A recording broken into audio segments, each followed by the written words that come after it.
different times, investors that are here, representatives of different consular offices from Lagos, chambers of commerces that are here, we will recognize them, financial institutions that really want to plug into this space. We also lettered. I'm pretty excited. The PowerPoint presentation will be emailed to everyone at the end of this, so you actually have a copy of it. So it's supposed to be on the screen, but I'll run through it.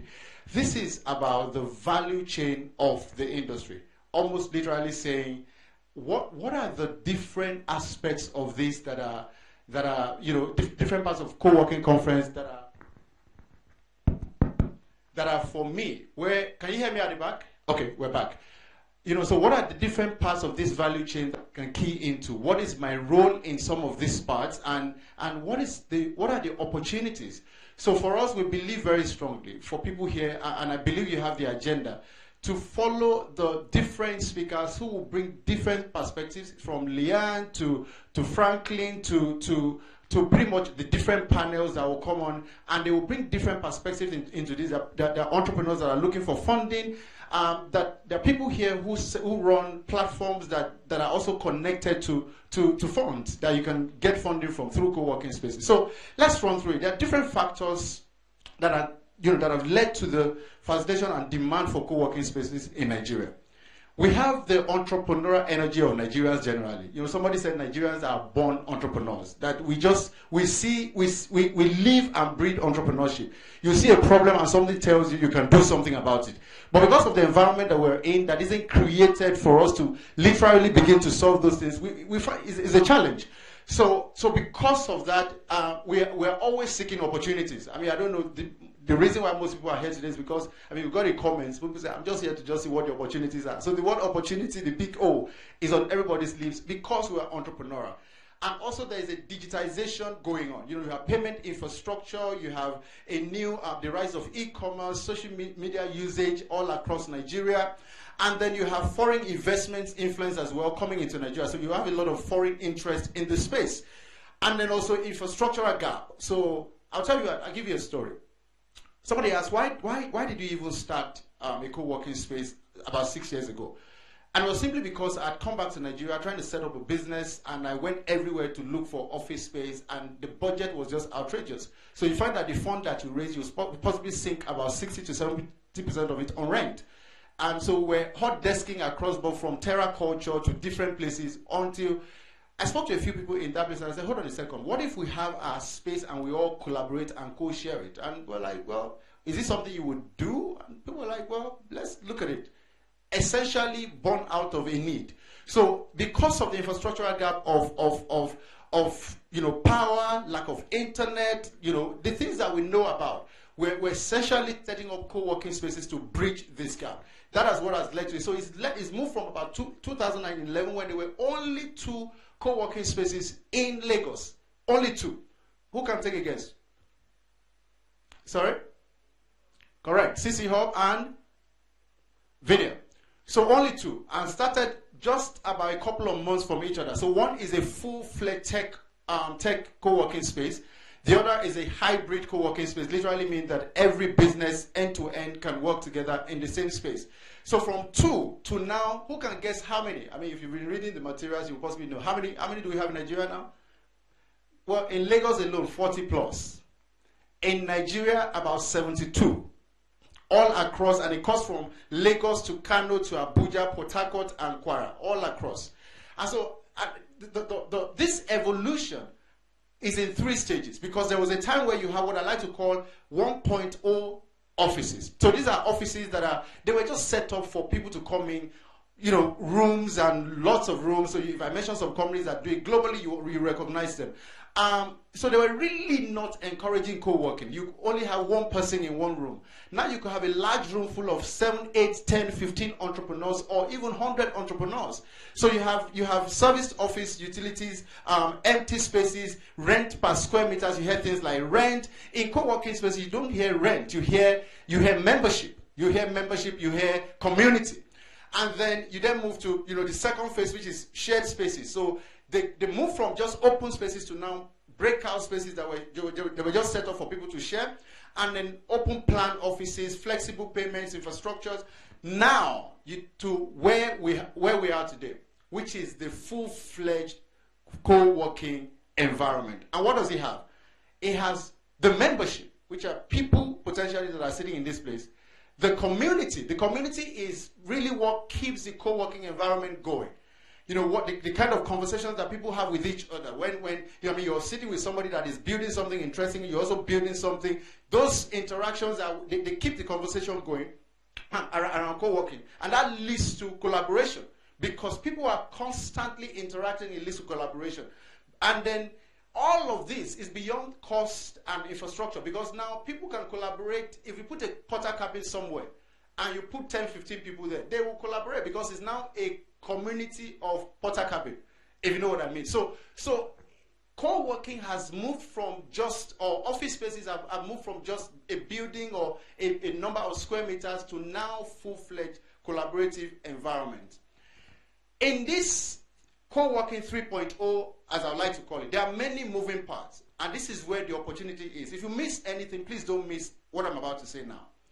This is where you can fit in. This is where people have asked me that, okay, so what do I do? What part of this, if I see this as a big cake, as it were, what part of this cake am I supposed to be crunching? What part of it? So I'll talk about prospecting, I'll talk about property selection, design, construction, fittings, equipment. This is all about setup. And then to operation. Basic operations to co-working operations to membership services to community management, and I'll break it down so that it's clear to everyone in terms of where you fall. Prospecting. This is market feasibility. Now there are people here who are consultants. So your job, for instance, as an opportunity is to say, look, this trend is likely going to be bigger in the next 10 years. The global statistics says that by 2020. 50% of the world's population will be entrepreneurs and freelancers. And that applies to Nigeria, by the way, more so even Nigeria, because there are even no jobs here. So it means that people are going to be freelancing more. People are going to be their own bosses. People are going to be writers. They are going to be speakers. They are going to be painters. They are going to be doing different things that are freelancing. So the first thing is to say that how do I, for instance, develop a strategy for some of these people in terms of how to operate? So that might be your own space.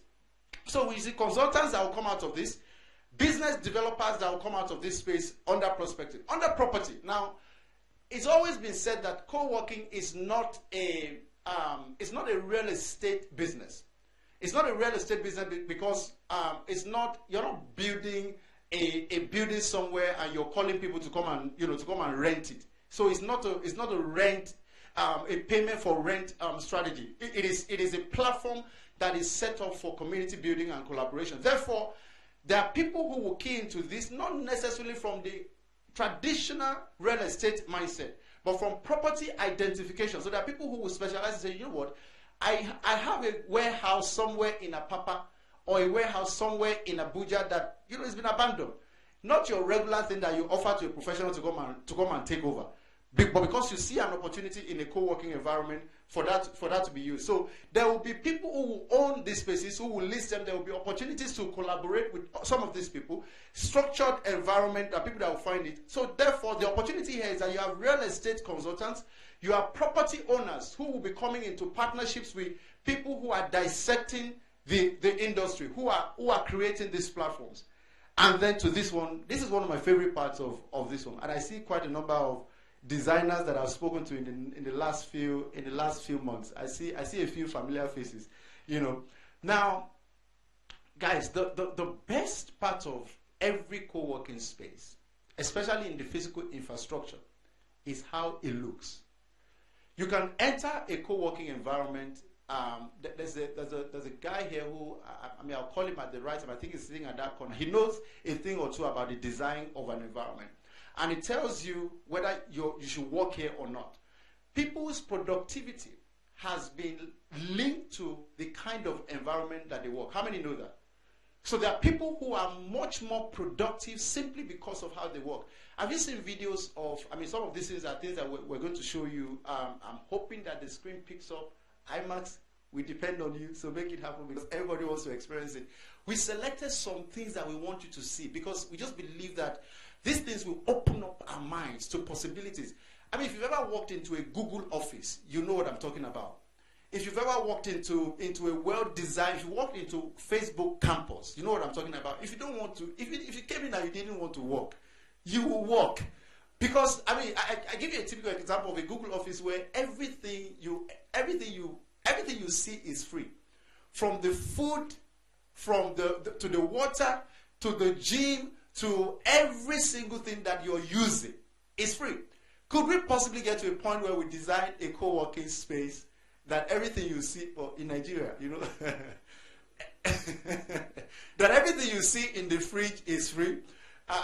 You know, even now in some spaces, some people buy their lunch and put it in the fridge, and before they come back to come again, it says, somebody has carried my food from the, you know, so you get that going. But you know, maybe it's a possibility. But I need us to sort of open up our mind and see the possibility of this space in terms of what is possible. So design is, how do you design a space that has, you know, that has nice color combinations. You know, you could have pods, you could have people sitting in different spaces, you could have people working from a cocoon, you could have people wrapping themselves up in something that looks like an MRI machine, and because they just want to free their mind, you know. So I'm speaking to how many designers do we have in house? Can I see your hand?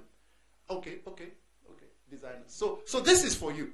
So in terms of the future of the industry, we will be depending on you to think, in fact, not to think outside of the box, to take out the box completely.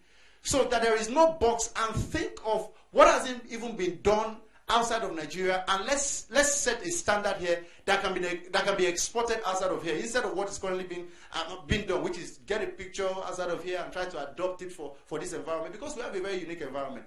I'm looking for a co-working space that will happen inside a Molue type structure. You know, because some people have never been inside a Molue. So if you have a Molue space, what would it look like? You know, will people rush to enter to walk inside as they used to back in the day? You know, so for people that don't understand Molue, let me try and explain it to some of our foreign guests. Okay, maybe too late. So basically, it's now scrap your BRT buses, but there was a time in Nigeria when to get a bus from one point to another, you've got to fight. You don't fight, you don't travel. I mean, it was a battle. It was you know, people used to. It was you show your fitness in Lagos by how well you can catch a bus. It was that serious. And so please understand that there are designs that would have to be Nigerian in nature. There are designs that would have to take Lagos or Kano or Kaduna structure and use the old sort of like old sort of mod style thing to build. So this is for designers. See your space and see the ambience, layout, general aesthetics, color scheme. And so designers of course will work with architects who may be designers or not, and then interior designers who would then do the work of what's actually going on in there. Then next one is the construction itself. Sometimes some architects are also construction experts, so they can also oversee the work. So engineering works, development team, and all of that will work with construction. And fittings, you have furniture, the activities, you have furniture, lighting, generator, inverter. Because this is Nigeria, there are factors that we have to contend with here that you possibly don't think about if you do what you do in Nigeria as a co-working. How many operators do we have in-house already? Can I see your hand if you're here? Operators, okay, I can see two, okay, quite a number of people. So now, there are things that you deal with. You possibly run 2 generators, one main one backup, and then you possibly have inverter on top of it, and then you're then on the grid. But most times you're actually not on the grid, because you're on the big generator, and then you run the small generator when you check your load, and then when there's nobody around, nobody is complaining, you then use the inverter, and then you go around, your manager or community manager possibly goes around and tell everybody to please turn off the light. If you're not using it, to please turn it off. Our inverter is overloaded. You know, that kind of, you're familiar with what I'm saying if you run one. You know, because that's how you sort of see how you run an effective environment. So inverter technology, equipment, access control, and here you could have people who, in terms of access control, build access remotely. In terms of building, we're looking for software developers, for instance, who will build products that are specifically for co-working spaces, where you use these apps to monitor your membership, to do access to the office at midnight. If you have an access code, if you have an access pass, by just scanning. So the possibilities are really endless. in this space. Now, if you go from here and you look at the operation, these operators are required, the service providers that can support these co-working spaces to make them lean and add value to members and drive members' engagement. And this is now for people who say, you know what, I'm not in this sort of like building design space, but I'm in the service space. The service people, this is for you. Basic operations like cleaning services, facility management, access system, power. We could have entrepreneurs now who are working with co-working spaces to say, you know what, I can deliver power to you without you buying generators. Because in the next 10 years in Nigeria, you will possibly have as much co-working spaces you have here as possibly the entire Europe together. You know, because of the way it's going in terms of the rate, the rate is going in Nigeria. So you see so many for services. You could look at that and say, this is what I want to do. Cleaning service. I said to somebody, why do you need to have 10 cleaners from morning till evening in your environment? You have a company that provides cleaning service in the morning, and then they go away and they do that every morning, and then you're left with just 2 or 3 that will do the maintenance work throughout the whole day as the day is going on. So that brings your cost down. That controls your cash. You control your cash flow better, so that people who will need to service that area as well. You might see it now and say, well, how many are there? 70? I'm not sure, but you need to position yourself for when they are 700, not 70. So co-working operators, you have billing, you have space management, membership plans. For you, in terms of people that are operating co-working spaces, to drive membership engagement, it is important that billing process is as simple, as straightforward as possible. Space management, this is one thing that we don't do very well here. In terms of how our spaces are designed, they have to be designed in such a way that when people walk in, they can see that almost every square meter is doing something. Do you know what I'm saying? As opposed to a big space somewhere that is not functioning well. Members plans and events and activities, things that are, and you will see when we start to talk about the things that drive co-working spaces and make them the community that they should be. Member services, advisory services. Now this is very important. For an environment like Nigeria where we know very strongly that people need support. I mean, we run a program, a monthly program called the Boardroom. The Boardroom is where, at our co-working space, where we bring entrepreneurs in. We get hundreds of applications every month, and we pick about 20 entrepreneurs to come in just because we want to keep it small and impact them. And we bring speakers to just come in and just people who have been there, done that, who have built businesses. So the last month we have Tunde Koinde, the former MD of Jumia and founder of Ace now, and Ace and Lydia. And next month is Mark Essien, Hotels.ng, and the month after, and people like that to sort of show entrepreneurs how do you actually build businesses.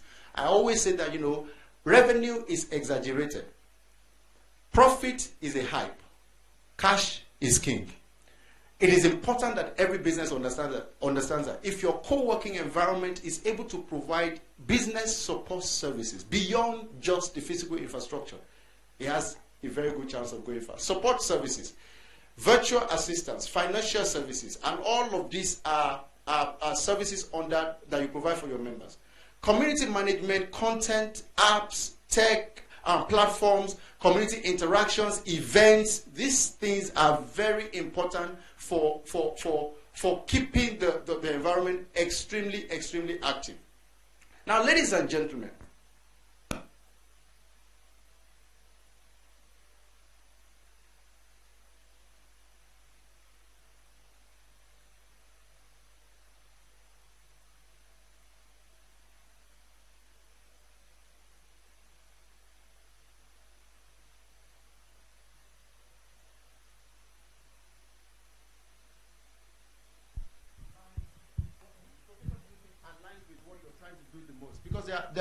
thank you. There are hubs that are set up specifically for a specific purpose. You have some that are tech-driven, and if you're building a tech product or a tech service, or that possibly should be maybe where you should be looking at. There are some that are hybrid. You want to be in a space where every business is, and you want to be able to connect with every business. If you're running a legal company, you're a lawyer to everybody potentially. You know, if you're a consultant, you're a consultant to pretty much everyone. You know, and then there are services, SME services that you know, that can also support co-working spaces. And this is where, at this point, for our official service providers for this event, please, as I call their name, and this is why it's so important that we recognize them, because they're also important for your platforms and for the businesses that you run. For DIY Law is a great example of a company that provides services for startups, SMEs in that space. Can we put our hands together for DIY Law, for the work that they're doing in that space? You know, you have Accountia for people who don't want to run expensive accounting system. Accountia is a very nimble platform for you to run your accounting system on. You know, Fourth Canvas, they design awesome graphics. So for you, that could be, these are services that support businesses. They will support your business directly, and of course, if you're an operator or you're in this space, and then we have Wi-Fi here. It's going to be announced as, you know, at some point, so you can engage and get free Wi-Fi here. Free Wi-Fi courtesy of wifi.com.ng. Let's put our hands together for wifi.com.ng. So from Accountia to wifi.com.ng to all the different services, and of course, you then have financial services that provide, financial services providers that ensure that funds are available when they are needed. So in a short-term loan, you need an expansion strategy or an expansion fund. Who do you talk to? They say that banks in Nigeria don't lend to SMEs, they don't support startups, they don't support businesses. But we're happy to have a very good bank who has been very supportive of some of the things that we're trying to do, including today's event, Fidelity Bank. Let's put our hands together for Fidelity Bank. They've done a lot of work in the SME space. So Fidelity, so all of these different services support co-working spaces. So, and then service providers, beyond all of this, you have security outfits, interior decor, like I said earlier on, and all of that. Policy drivers. You can see that as an industry, as I'm defining it, is beyond just a space in Yaba. It's now beyond just a space in Ikeja or a space in Lekki or a space in Metama, Abuja, or in Asokoro or somewhere in Kano, or it's beyond that now. You now see an entire value chain of where different things could be going on at different times. And all of this, you can then go to corporates, project teams and innovators like Microsoft, who would take some of their teams and say, you know what, we don't want you to be in our space. We want you to go and develop a new product, and you go and do it outside of our immediate space in a co-working environment. So that there are corporate organizations that leverage on that. They are also partners. There are also people that can use your space or that can use your services if you provide one. I'll give you an example. A company called Pay with Capture, which you possibly know very well, funded by, had a partnership with Access Bank, and Access Bank didn't want them to be in their space. So, for instance, they didn't want them to be in that space because they wanted them to be independent and wanted them to run a full-fledged company without necessarily being tied to a bank. What did they do? They set up a space at Vineyard. So for their entire 18 months or 2-year period when they were building that platform, it was out of a co-working space where a team of about 25 people were working out from. Do you see so that's what is happening. Corporate organizations, Shell can decide that, I'm going to move a team out to so space for them to work out of there. You have investors and financial services, you have SME value proposition, incubator programs running out of co-working spaces. Now let me talk about this slightly, because one of the beautiful things about co-working spaces, which is what we look at today in the panel getting funding through co-working spaces, is the funding aspect of it.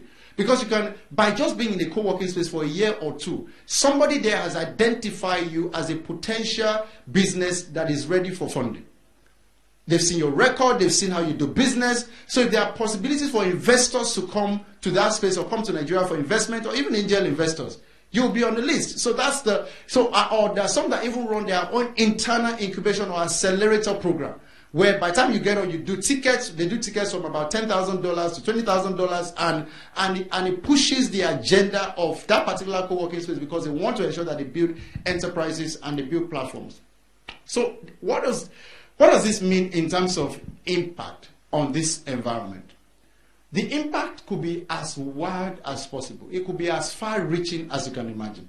From remote working, literally working from anywhere, to working to the rise of digital nomads. So there are people now who are essentially nomads, they don't want to be in a traditional space. That's why you go to a restaurant, you see somebody on a laptop somewhere with an earpiece, and you're wondering, what's that guy doing? You leave and come back in the evening, he's still there.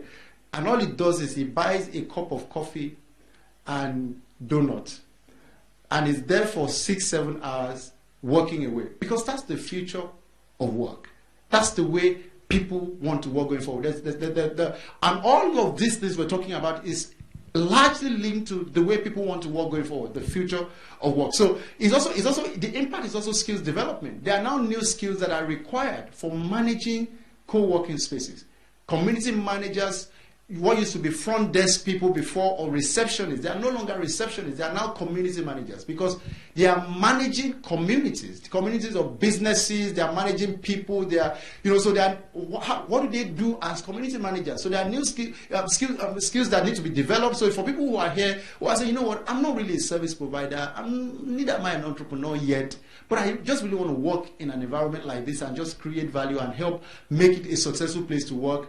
Maybe community management is your area. There are some who are business managers who have to understand the numbers, understand occupancy levels, understand, and maybe that's your own role. Key into this and work in one before you begin the next phase of your own journey. So job creation and employment, of course, that's what that leads to once skills are developed.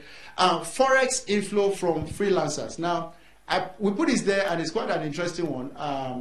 That if there are freelancers that, for instance, come into Nigeria to come and freelance around there because they believe that there are opportunities here, that there will be opportunities for forex to flow into the economy, because they live in this environment. They believe that there's value that they can add to this environment. And so for us, the value chain is so long, and I don't think that we have fully discovered the possibilities in terms of what can happen. Because this industry is just about 15 years or so old, and it has become a multi-billion-dollar industry. WeWork, the biggest co-working space provider in the world, is valued at over $10 billion. And so when you look at what can happen when we really explore, and somebody was asking, why are you doing this? If it's an industry, why don't you build it quietly and just be expanding quietly? Nigerians, they'll just be hearing all your ideas, they just go and implement it. I said, lovely. I just believe that the more we have, the better we are. I just believe that the more, if somebody is able to do it and crash the rate for you to use it in Ikeja, or use it in Yanopaja, or use it in Kano, I think the better for us as entrepreneurs. Don't you think so? I just believe that, for instance, if we don't have the capacity to go to some places, and somebody is sitting here and you're from, and I know it's from the registration, we know there are people here from Akwa Ibom, there are people here from as far as Meduguri, people are from all over. We might not have the capacity to go from Lagos to those places, but if you're there and you're creating it, and you need us to support, I believe that that's the way you build a nation, because of collaboration. So please go from here and steal my ideas. So, but just make sure that when you take it, they're not copyrighted. They're not. Take it and let's try and see what possibilities there are.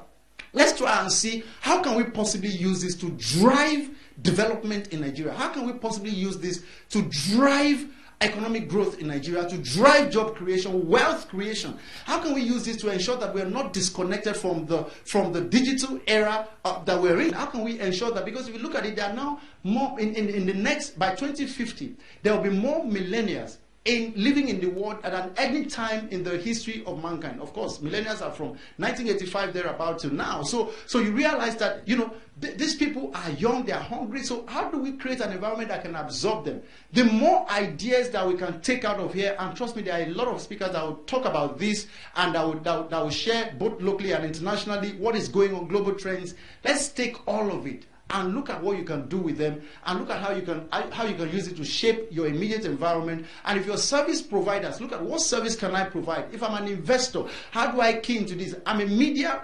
representative, or I have a media platform. How do I ensure that I'm using my platform to advocate for this, and using my platform to amplify it? Because at the end of the day, this is about entrepreneurship.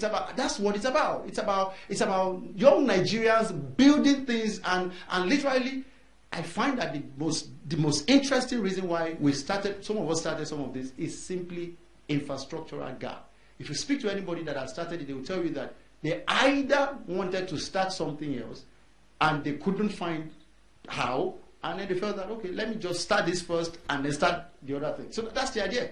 So please, let's go away. There's so much content that will come out of here. I'm hoping that we'll see some of the amazing things that the international audience is thinking about Nigeria, what they are saying about us. They are watching. Leanne from Coworker.com. I mean, she has some incredible, I mean, in terms of her experience and what she feels can happen in this space. So all of this will be useful for people that are currently running spaces who are looking to expand. Expand as far as you can. You know, people that are looking to start. Let's just ensure that in terms of global standard, in terms of best practices, we do it right and we do it well, and we set a very high standard. Ladies and gentlemen, thank you very much.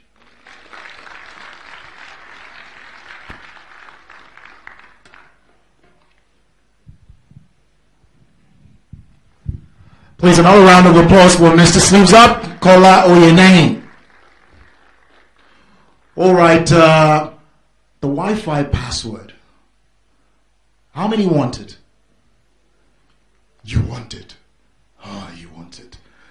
I haven't gotten it yet, but I will shortly. But whilst we're waiting for the password to come through, please do follow us on Twitter and Instagram at CoWorkingNG. That's COWORKINGNG.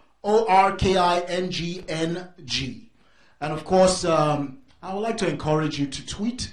I'd like to encourage you to take pictures with that lovely looking individual beside you and just post up something on Instagram with hashtag CoWorkingNG.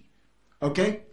All right, moving on swiftly. Kola has spoken well to, how co-working is rapidly increasing in Nigeria. I mean, it spoke about just 2 co-working spaces just only 6 years ago. And now we have how many? 72 across Nigeria. So it's a major thing. But what are the underlying trends causing this change? What are the implications going forward? I know my whats and I know my whys. I converted my office space into a co-working space just about 2 years ago, and I will share with you later. However, let's swiftly move on to the next speaker, who will help unbox what is driving this change and, of course, its implications. This gentleman is a trend spotter. He is a creative innovator and is a pop culture strategist. He is also the founder of Think Africa. Please welcome to share with us this morning, Mr. Franklin Ozekome.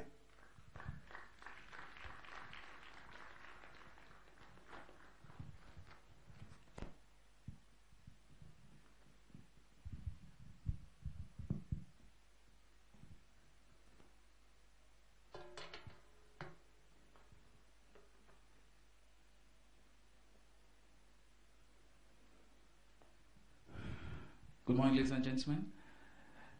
It's supposed to be something skewed on. I don't know if the presentation is going to come on, but I'll just start off while we wait for it, because it's important that we project what we're going to share.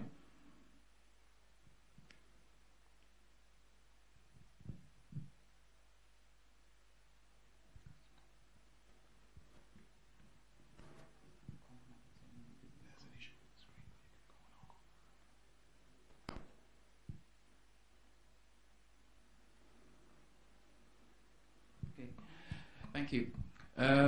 The title of what I want to present is called Future of a Co-World. We're talking about connections, convergence, and co-creation. And it's important that we look at those 3 themes in its proper context. Why we selected connections, because there's a reason we're all here in the first place. We're all connected to either persons we knew, or the fact that we're interested in a particular topic or this subject about co-working, or we wanted to have ideas and things I wanted to learn about how we can create something further. So we're all connected in one way or the other.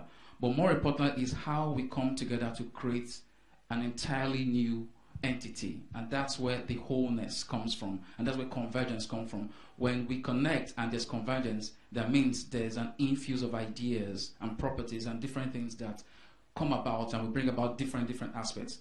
And then the third part is co-creation. It's not about just connecting, but it has to be with purpose. what do we co-create together? What are the different things, ideas, products, and tools that we've brought about in these years that we've said co-creation and co-working space has evolved? My name is Franklin Ozekome. I've worked in advertising for 10 years. Currently head strategy and development at Insight Redefini. Insight Redefini is a holding company for 6 marketing communication agencies, which include Insight Publicis, Leo Bonnet, Hot Source, TQC, and Mediacom and Media Perspective. So 6 marketing communication agencies. So I head strategy across the group. Also the chief strategy officer for Leo Bonnet.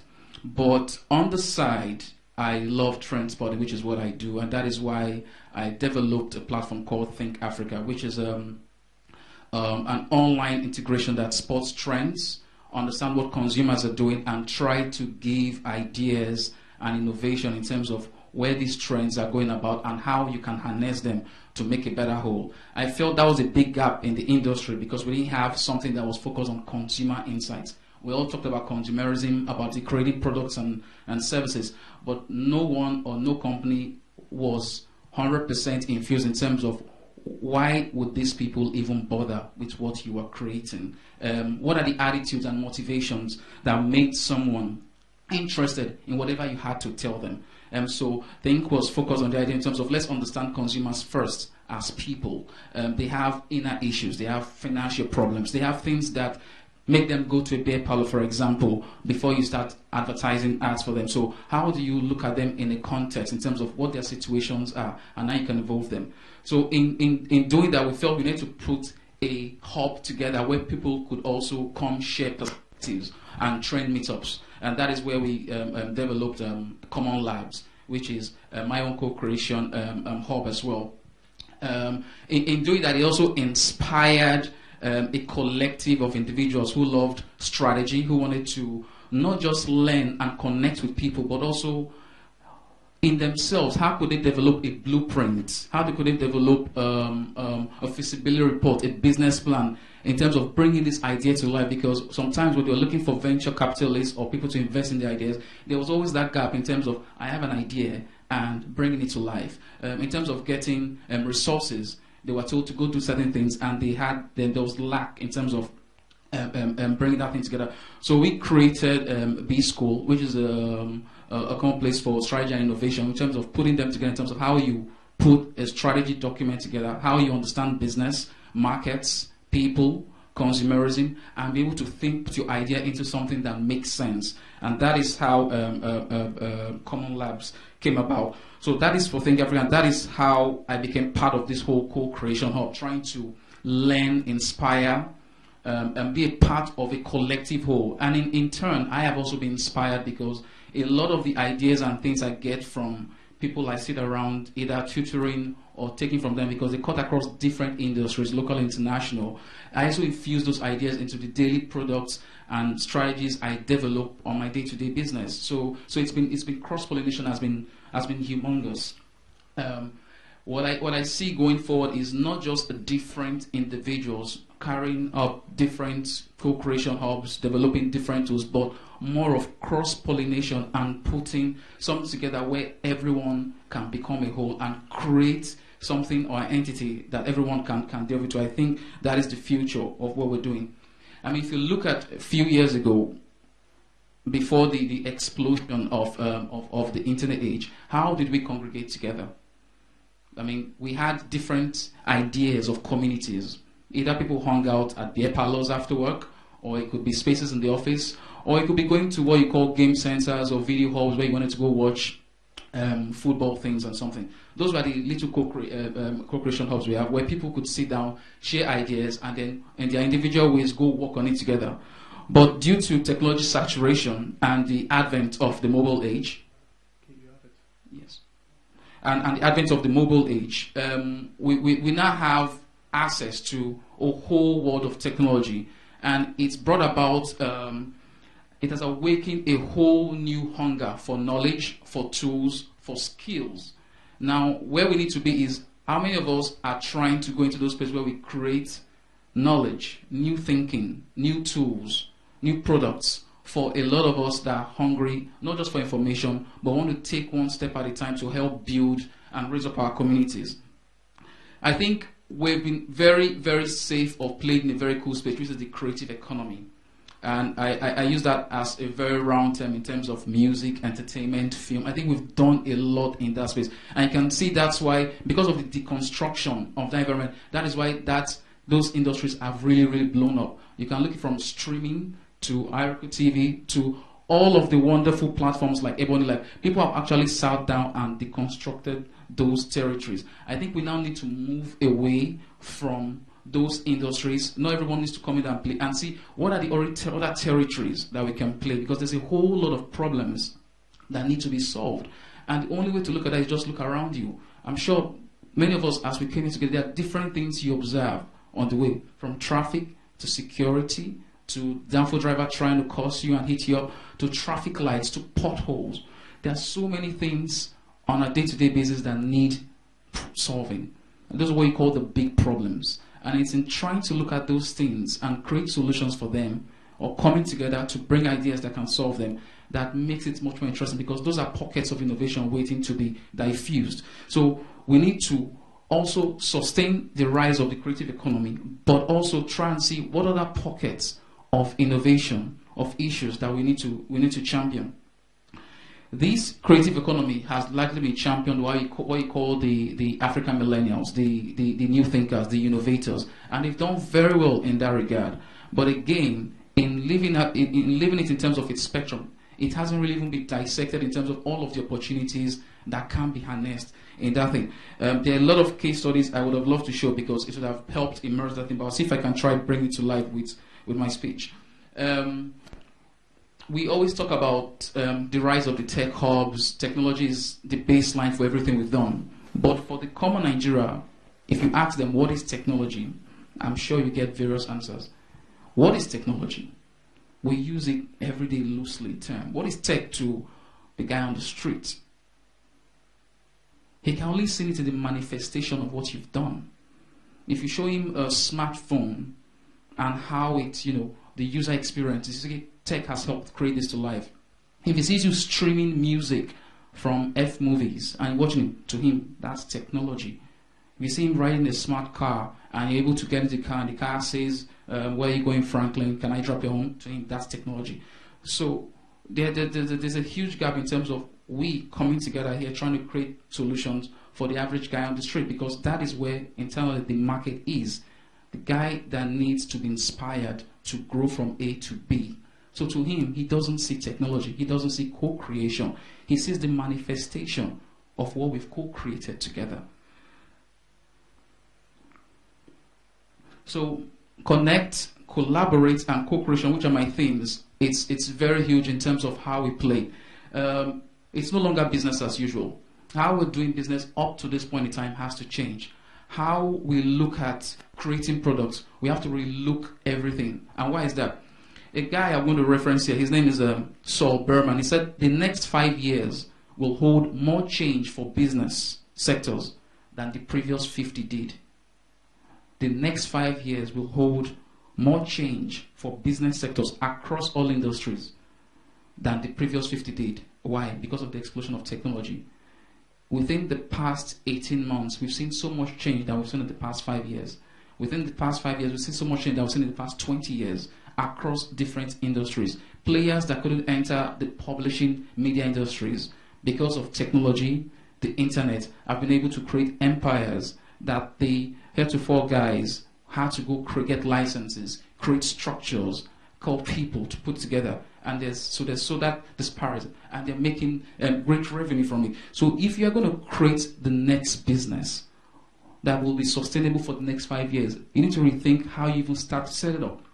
The kind of people you're going to put together to even think about what it's going to be. It can't be a business for today, because in the next few months, there could be a trend that could just change the dynamism. So you just set up a business for the next 1 year, and then you're trying to catch up again with evolving trends. So those are key things to look at. So how do you set up a business since it's no longer business as usual? Whatever industry you have, whether it's tourism, whether it's government, whether it's the public sector, whether it's healthcare, what are the trends you're looking at to understand the curve so that your listing doesn't isolate in terms of where it's supposed to be, but also helps amplify where you think you're going to be. I mean, if you look at the state of the nation today, we're just coming out of a recession. We've had issues with oil revenues, forex, insecurity, even in all of the hub centers, Niger Delta, first price hike, inflation, and tight liquidity. Everyone now is really looking how much they spend on anything at all. Everyone wants value for money. Everyone is tightening their pockets. So it's no longer about even giving them good products. They're going to question why. They're going to say, what's in it for me? So there's a huge fight on brands in the marketing space to try to ensure that your brand or their business is in front of your mind. So let's fast forward a few trends as it applies to the future of consumerism. One of the key trends we noted is advertising and building. I mean, I work in advertising, so there's some things we noted there. Brands are trying not to longer to speak to people because it doesn't work anymore. So it's not about how much I want to advertise to you and if you're going to listen to me. It's how can I create an act that you can also be part of. And that's why you see a lot of them trying to go into the activation space.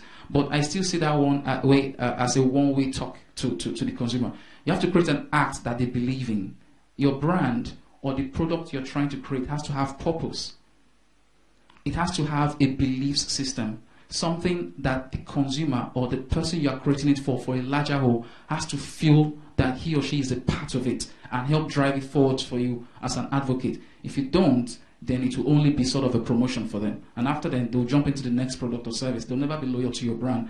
But if they feel they're a part of it, then advertising takes place. And that is why you see brands trying to grow communities. We've seen some innovative retail brands trying to create communities, even though it's not about the primary thing they do, because they understand and they've dissected where the future of the market is. So they're trying to create pockets of communities that they can be invested in, from fashion to lifestyle, to media, to fashion, to food.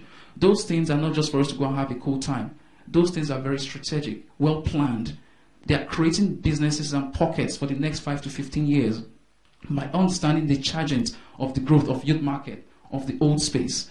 So in doing and creating a product, especially from us coming together, we also looked and create those targets. What pockets of communities do we want to be invested in? Because right now we have to what you call mop up how we'll dissect the people who are trying to create products for. All of us here are either part of a co-working space, are interested in what the world is doing, or we want to be part of one. What we do is develop products, solutions, platforms that will connect with the larger whole, either in Nigeria or beyond Nigeria. So therefore, we must understand the people that we use them, except it's for ourselves. Whether it's for government, whether it's for private purposes, people are going to interact with those products or services. So therefore, the question is to ask is, who are these people you want to interact with? We can no longer look them or base them on their age. We can no longer base them on their location. That is why we said it's no longer business as usual, because the 20-year-old bus driver who you pass by with your fancy car wants to live a life like you. And that is very funny, because you might say that's a Nigerian thing because we're all aspirational. But what does aspiration mean to that consumer? It means he'll probably try to get a DSTV like you, or try to get Go or something just to be like you, dress like you, go to anything to look like you. He will spend much more just to be looked at in a certain way, to be a certain kind of tribe. He wants to be part of certain communities, either it's food, music, fashion. So we need to start looking at interests and communities, and no longer just the individual. So if somebody who you describe heretofore as maybe a CDE, a low income class from Agege or Mafoluku, will want to hobnob with the elite class who is in AB at the Polo Golf Club, and he will hang out with them on Fridays and probably buy the kind of beers they're drinking just to be in that space. Then he goes into his own world. So right then, that guy who's 20 and the lower class is part of that community because he has a certain interest. He will spend, he will invest to be part of that community. So we need to invest in communities and interests, and no longer in lifestyle or demographic age. That is the way we can grow and amplify our brands and our products. So the trend one is advertising and building communities. And that's how we can grow from art to retail to music and so on and so forth. The second trend we need to look at is Uberification of platforms. And we have two great examples. We've seen the Taxifys, the Ubers, the brands that try to create platforms where they not necessarily have products and things on ground, but they harness relationships and co-creation, and everybody imbues them, and someone is a part of them. That is the next phase of everything. Before you co-create any product, service, or platform, you need to look at what are the interests of these people I want to connect with. I might not necessarily have the resources, but who do I connect with to help co-create this world? We don't have to have all of the resources to look at the rest.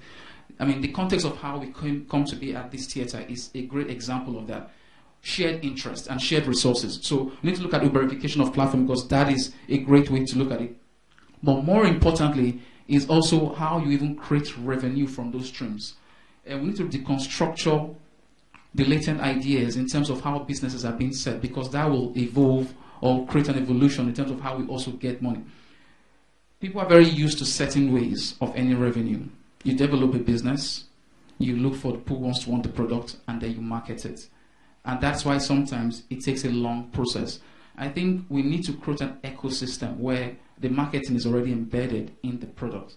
And the only way to look at that is to create a platform where people look at it not just as a product or service, but as something that they are part of. And that means your revenue structure will also be amplified. So rather than creating a business and saying what revenue streams can I come and bring into this, we need to start off from the want of the consumer. What is the need that is already in place, and walk backwards to create that trajectory. The third trend is, how do we trigger the evolution of consumerism? We looked at things like Netflix versus TV. What is TV today in this world? It's no longer just the four-shaped box. What is TV into this? What is radio? The traditional media is not going to get busted like the way we know it. It's going to evolve. So what it means is tastes and wants and needs will also evolve. The way I watch TV will evolve. And if the way I watch TV is going to evolve, how do you place an ad that you want me to see at 8 o'clock when there's supposed to be a news item and I'm not watching it anymore, I'm streaming it on my phone at a club? How do you place an ad in front of me? Because you feel that ad is the ROI for you to say, I have reached Franklin times 1,000 people in Nigeria. If I'm not at that place in time watching that ad, have you connected with me? How do you gain? How do I see your product? How do I purchase it? So those are the things to really look, because things are really, really right now in what you call a wheel and a circle. So going back to the first point I made, we need, therefore, all of us need to connect with purpose. And what I mean by that is we need to play a real valuable role in the lives of people. We shouldn't look at them anymore as just consumers that want to create products for. We need to look at them as people that have meaningful aspirations and they want to grow. And therefore, we can create real solutions that solve big problems. Everyday human concerns. What are the everyday human concerns? It starts from us. I think the identifiers for creating anything starts with who you are. The question to ask is, who am I? What is my purpose? And why am I doing this? Why do I be part of this hub? Why do I want to co-connect with anybody to co-create anything? Is there something in it for me? Am I creating for myself? Or am I creating for someone else? How do I create real sustainable solutions that will help those people around me? And if you look at it from two tangents, one I call what you call the product-centric needs, and the other I call the human-centric needs, and I'll read a couple of them. How do I give more value? That is what people always ask. How do I create and give more value every time? How do I create more opportunities? How do I create more access? How do I create more facilities? How do I create more options? How do I create more solutions? Now, that would be looking at it from a product-centric view. To look at it from a humanistic element would be, how do I improve the quality of life? How do I create career advancement for you and personal growth? How do I give you business success? How do I give you better security? How do I give you personal growth? So it's no longer your product in place. First thing, it's about the human need. And once you put the human need in front and walk backward, the consumer sort of walk towards you, because you've connected with their innate needs. So we need to dimensionalize our ecosystem. There are so many territories that we can play in. If you're looking to invest in new thinking, if you're looking to develop a new business, or if you're looking to champion new thinking, new wealth, and new creation, there are a lot of things we can harness to. And some of them include, for example, healthcare. The wellness business is huge, but I think it's still really glossed over. Physical, mental, and social prosperity is the innate want of every Nigerian, including us here. That's a huge business. I think we need to look at how we can improve the wellness business, and it's go beyond fruits and favorite things and things. It's really looking at it from a human perspective. I think sometimes, and I don't think I'm going to put blames on anyone, we've overemphasized the growth of the youth market. We know that it's going to be a very great youthful market in the next 25 to 35 years. But there are different implications for those who own businesses. When you say the market is huge, and you say, let's say there are about 89 to 110 million people ages between 14 to 35 who will have means to purchase your product, it means a different thing from the guy who's into confectionaries, biscuits and sweets. It's a huge difference from the guy who's into beer and alcoholic drinks. It's a huge difference from the guys into automobiles, tourism, and hotels. There are different implications for what the youth market means for those. So I think we need to very first of all dimensionalize and deconstruct what the youth market segment means for me, for the category or for the industry in which I am in. It doesn't always work that way. The fact that there are 50 million people available in that market doesn't mean there are 50 million available for your product or for your category. You can still break that down very thoroughly. And again, even if you do get a point of view on that, then you need to also dimensionalize in terms of what is the human need and what is the problem you need to solve. Secondly, I think we're also neglecting the older market. These is a market that already have resources and want to buy what we want. Nobody is looking at them because we're all jumping into the youth market. That is a huge market waiting to be plugged in. The ages from 45 to 65, a market that have invested, they've grown, they've developed, and they have a steady way of life. They need certain medicines, healthcare, a lot of things that we should plug in. We need to look at those markets. So, second, this trajectory we need to look at for investments is agriculture. Some state governments are championing it. Some individuals have pockets of land where they're trying to grow. But I think it needs to evolve beyond just what we're doing.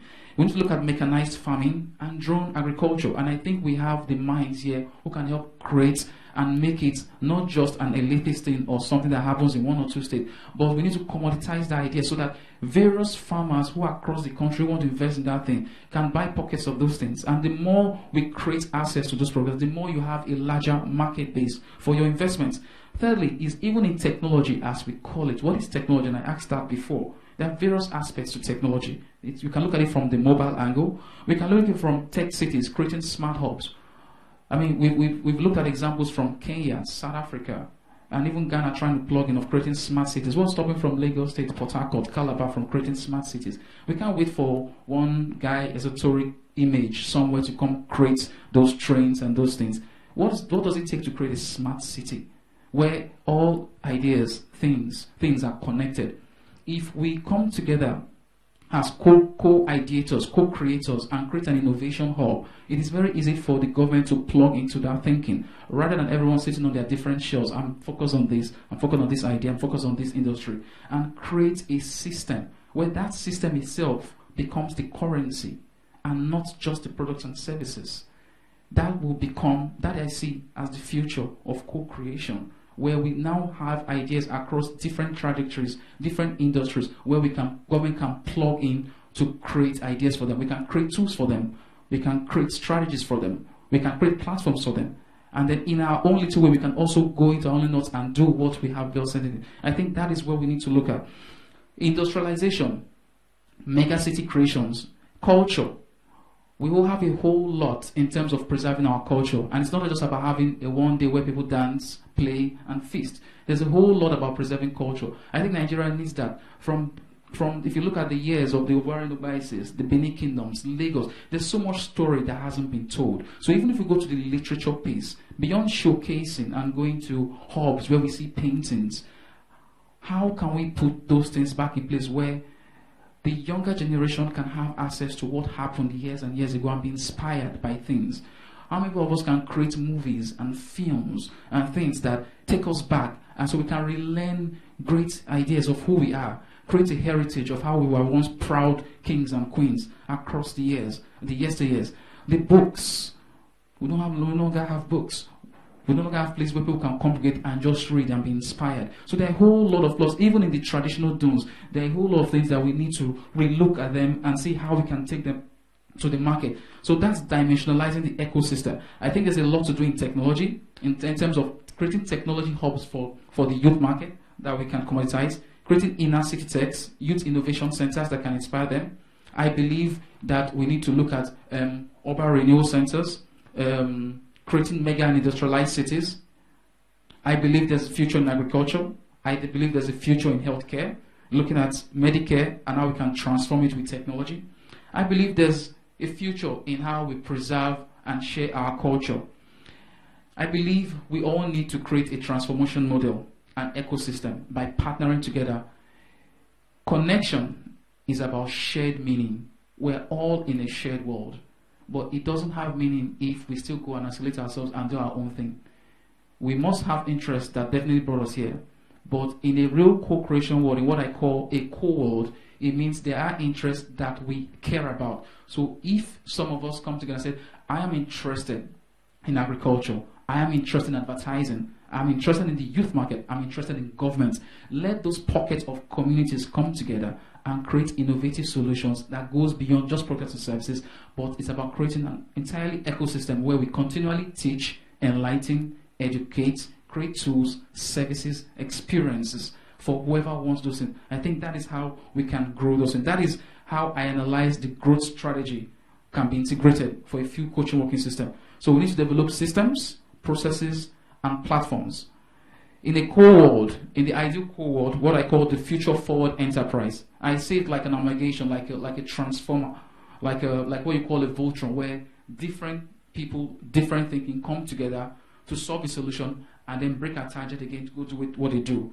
So it's about bringing ideas to the table. It's about business and commerce, definitely. It's about having a design thinking mindset where you look at the value chain from how can I help a business, how can I help its market, how can I help them connect to the consumer, how can I market it and advertise, and look at how we can get streams of revenue from each of those pockets rather than one way.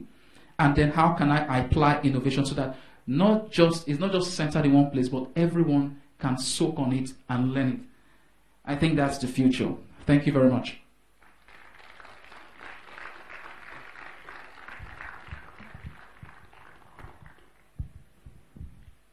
If there are ideas, questions, comments, I will welcome them. Anything inspiring? Thank you.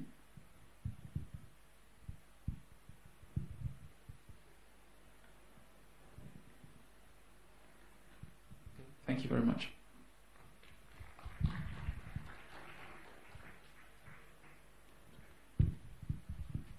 All right, so you're going to give a proper round of applause shortly, but, well, hold up. I wanted you to have a reason to actually give that round of applause.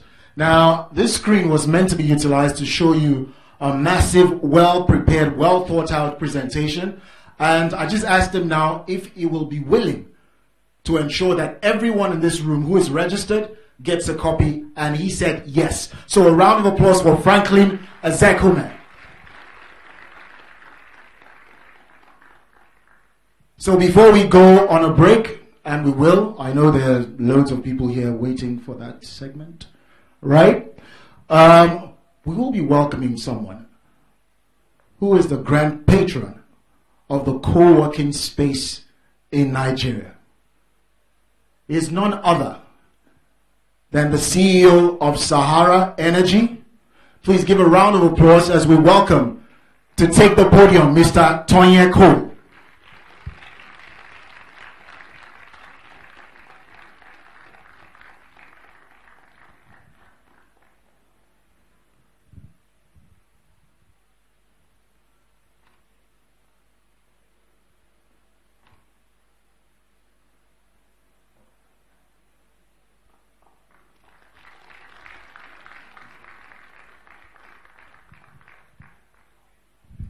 Boss, how are you?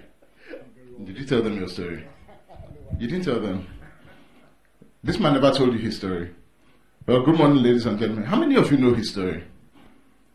Okay. So if I told you that he is one of my inspirations, would you believe? You wouldn't believe. If I told you that that young man there, I have used his story to inspire, to encourage, and to build many young people that I've known, would you believe? Okay. So he should tell you his story. Because everything that you're doing here today is actually captured in him. And if he has succeeded, and if he has gotten to where he has gotten to, by virtue of what he has done, so can you. A lot of times when we get up and we talk about this space, co-working, collaboration, building businesses, entrepreneurship and all, and we're talking, a lot of people see us as if we're from another planet, too far gone for you to connect with, and all of that. But somewhere in between you and us, you have people like Babs. And believe me, he has been an inspiration. And there are many like him. I'm just coming from Rwanda, from Kigali, where they had an African Connect, Youth Connect program. And basically youth came from all over Africa, and they came and they spoke. And they stood on the podium and spoke about what they're thinking of, about projects that they're going for, about what is happening on the continent. My greatest pain in what I saw there was that I know that here in Nigeria, we have far more to offer than everyone that I heard of, but we were not represented as I hoped that we would be. And so the challenge that I want to leave with us is that we should not go to sleep and think that the rest of the continent is asleep. They're not. They're challenging you, they're challenging your space, they're challenging the leadership qualities that you have, they're challenging your innovation, they're challenging you in terms of technology, they're challenging your entrepreneurial skills, and guess what? They're moving fast. From governments to ICT, to agriculture, to innovations in manufacturing, to all sorts of things. Everybody is awake. Why? Because the continent has suddenly realized, and in time too, that entrepreneurship is the only way that they're going to be able to leapfrog. And using technology, they are able to catch up and move ahead of everyone. But that the talents that they have to do all of this is actually universal. It's all over the place. And all they were seeking, and all everybody is seeking, are the opportunities that are created to enable them to express themselves and move forward. Every nation that has woken up to this and seen it has given those opportunities. And guess what's happening? The youth are taking it and they're moving with it and they're running. Yesterday, 2 days ago, the head of the UN woman was in Nigeria, or she's still in Nigeria. And so I went to Abuja to sit down and discuss with her as to what we can do when it comes to just helping gender, helping women move forward. And she gave me a story of a Senegalese woman using shea butter, looking for shea butter. And in America, all the cosmetics factories, they use shea butter from Africa for most of their cosmetics. You name them, the biggest ones, pharmaceuticals. And they have a particular category of purity that they need. Okay? And so she came, and everybody thought, shea butter, where is the best place that you would come for shea butter? And so she came to Nigeria, went to Ghana, went everywhere, and every sample that she sent failed the quality test. And why did it fail? It failed because people were not paying attention to little things.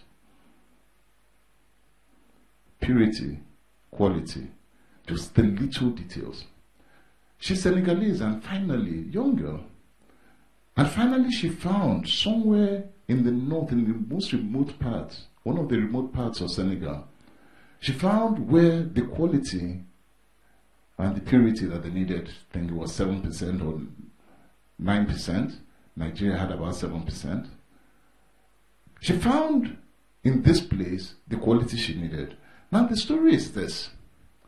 Because there was a market of which many of the things that you are thinking about already have a market, Because there was a demand for it and a supply base for it, of which many of the things that you're thinking about already has.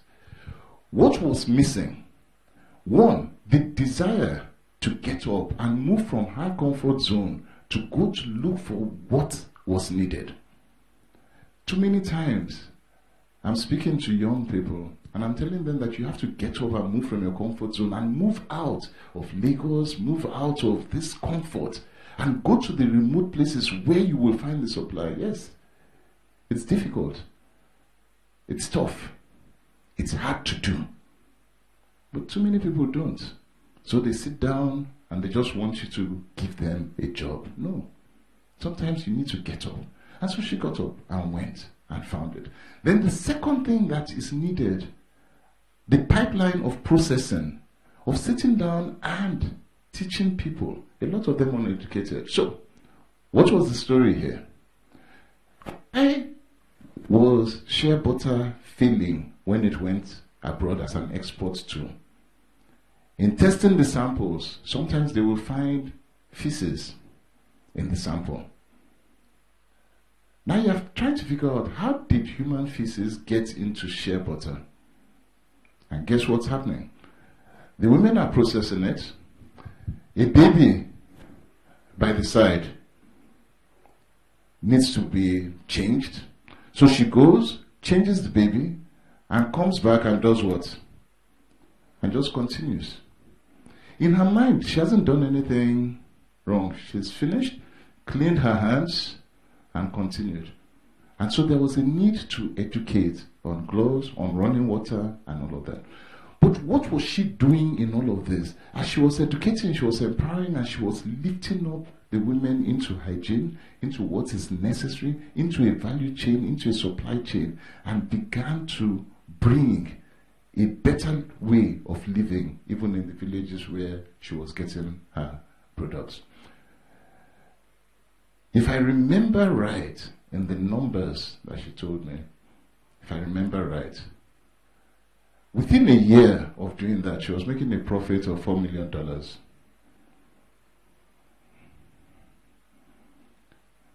But what does it take?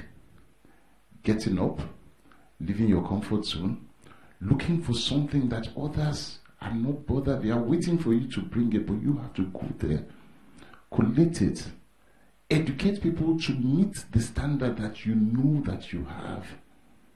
Follow them through, and then take the process out.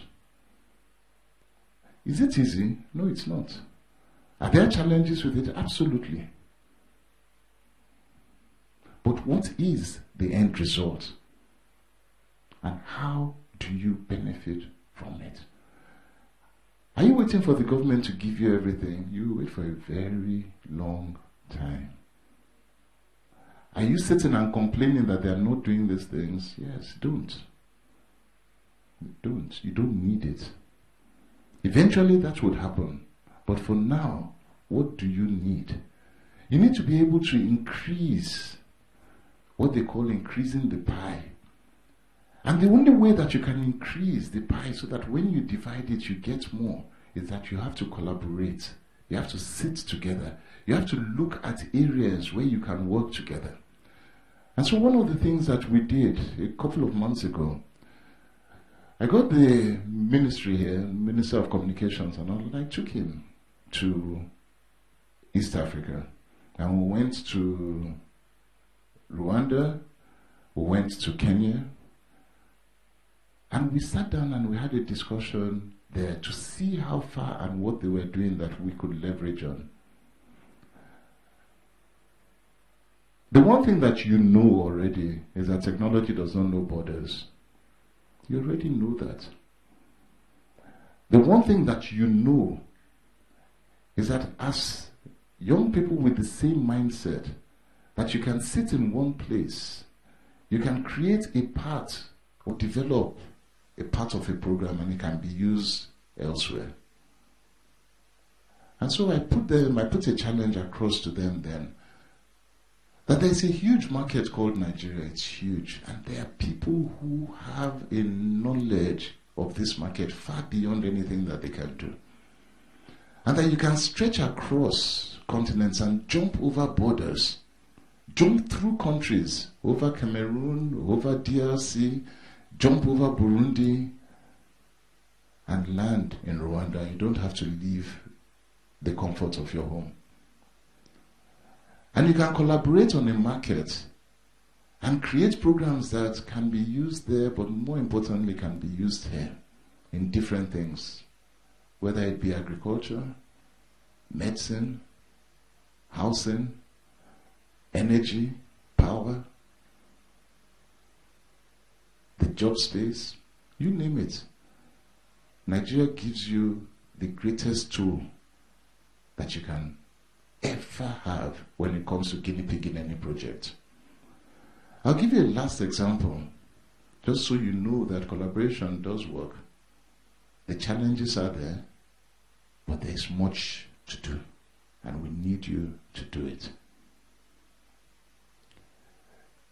The ADB has a program, and it's a program as to how to raise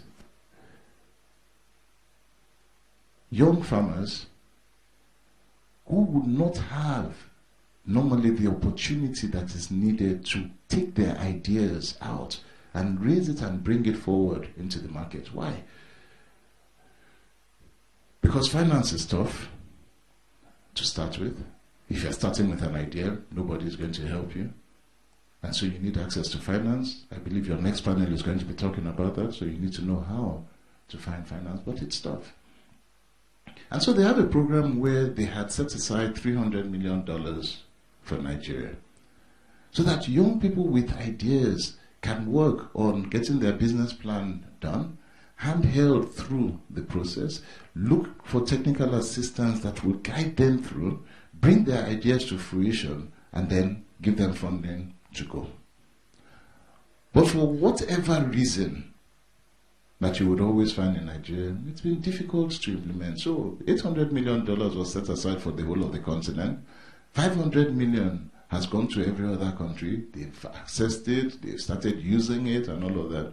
But 300 million is stuck somewhere in our process and it's not moving.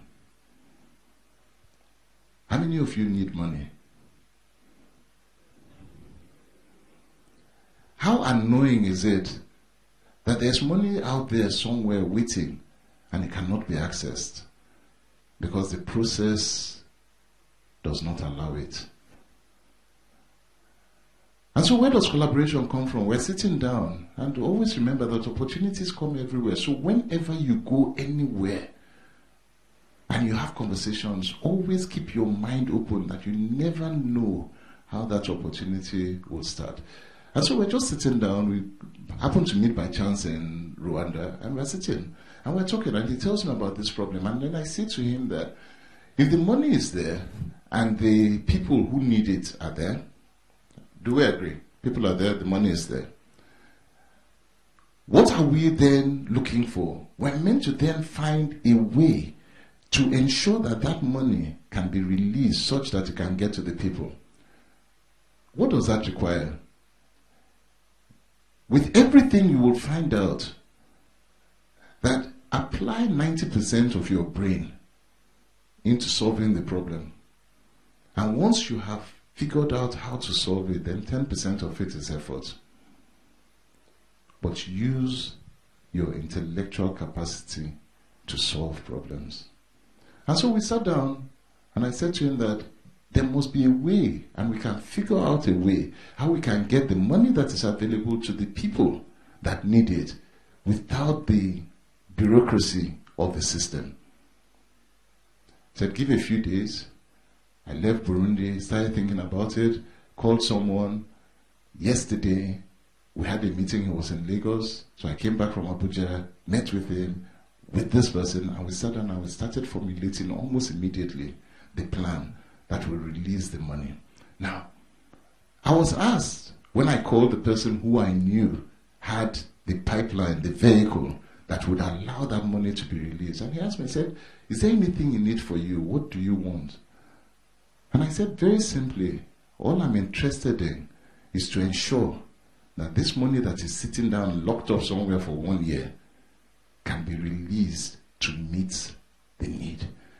To the person I called, because it's his business in finance to work these things out. What is the need for him? He will get paid for it. He will benefit out of it. But he will ensure that because that's his business to release money and get it to people, that he will do it with his heart. What is the need for the people who will get the money eventually? If I wasn't convinced before about it, let's even assume that I was not convinced. I was in IITA on Monday evening. As part of this process, I wanted to understand how to move this money and who are the people that need it. And I was in IITA where they have a program where they bring in young graduates who have never thought before that farming had anything that they wanted to do with. But they brought them in. When I say farming, I mean agribusiness, agricultural business. And they brought them in and trained them, put them through the business plan, and 4 of them came up to give their testimonies on how they had developed their business. 4. Of the 4 that came, 1 came up, and he was from Warri. English, presentation in English is not possible for him. Okay? Presentation in English is not possible. So he spoke in pure Pidgin English, Warri style. That was his delivery.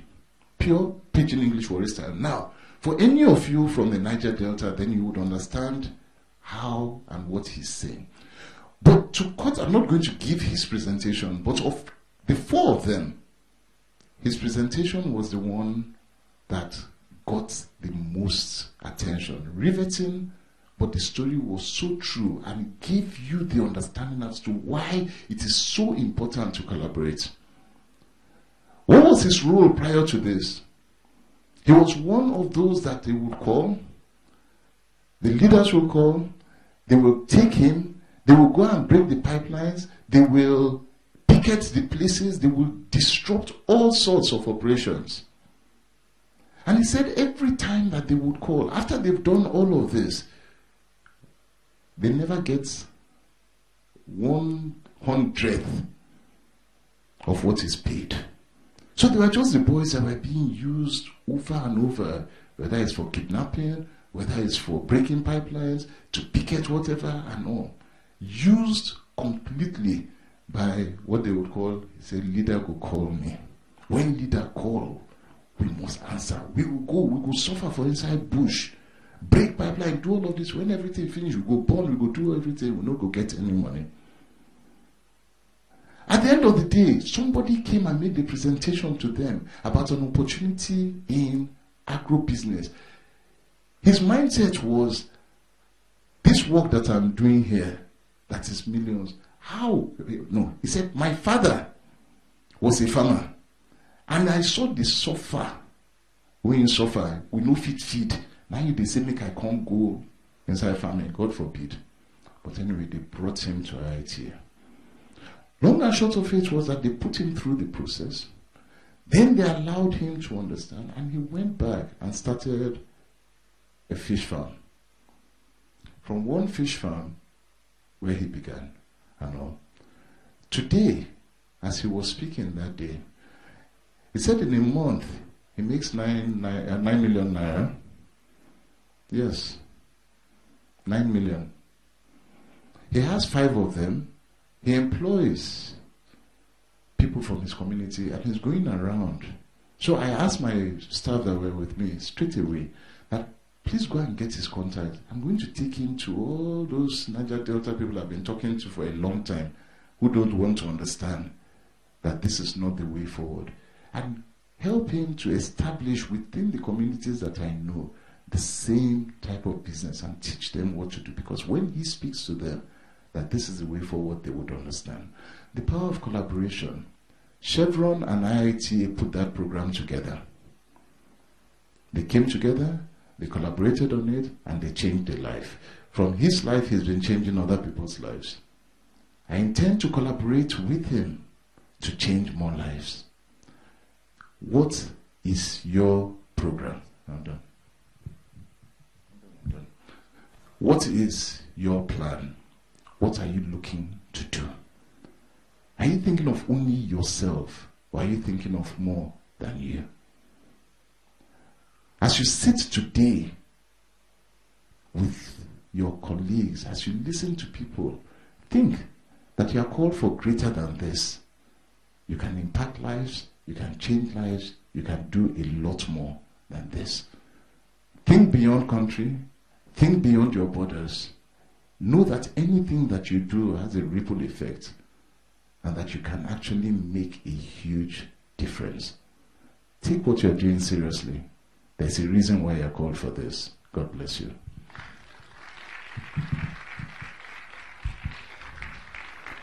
A bigger round of applause for him, please.